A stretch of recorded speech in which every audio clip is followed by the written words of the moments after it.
gusto mo yan. Paano kung bibigyan ka ng baril tapos yung bala, tubig? Bala, tubig? Oo, pre. Grabe ba? O kaya bigyan mo na lang ako ng martilyo. Pupukpukin na kita, pupukin na mo. Matigas na kasi ang ulo mo. Ulo mo. Ulong malaki, papaputokin ko na. Huwag ka sa akin, bakit di ka umbra? Sabi mo pa nga.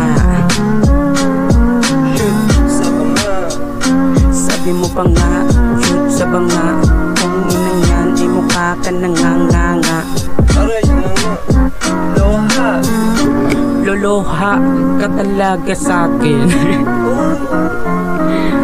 Pag ako ay nagsaing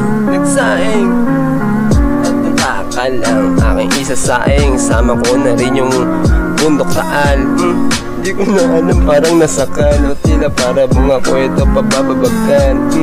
Para bang aking inuulit-ulit mga salita na para bang pumupupupun. Tingnan mo na bakit para mapuputangin na, Naalala ko na naman si Tanda. Sobrang yabang niya kasi para bang gato hindi. Para siyang manok na para bang gustong sumalis Sa trabaho masyado siyang petiks.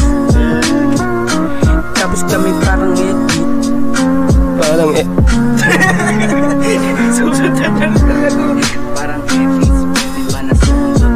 Alam ko bakit hindi ako makakalaman. Ano ba ang nangyari sa aking sarili? Para bang hindi ko mapili ang landas na aking pagtutungo. Kasi hindi ko malaman, hindi ko napag-isipan. Mababas aking takas, hindi ko na malaman. Bakit parang mababas straight, pero ang katawan ko ay nangihina. Hindi ko na alam bakit hindi ko na mahina sarili ko. Ngayon sa aking pagkalubog, hindi ko na malaman bakit sa ay, kuya, kuya. Hindi na kita papangalanan. Sino ba si Itos? Sino ba kasi yung Itos? Yun nga pala yung bulldog. Di kakagatin na kita sa leeg mo kinatan. Grabe ka kasi kung ina mo. Naiinis ako sa mga apo mo. Ba't naman yung apo? Ilabas na yung apo. Hoy! Ako yung apo mo. Ibigong ka sa'kin. Hindi ka nga marunong magsaing.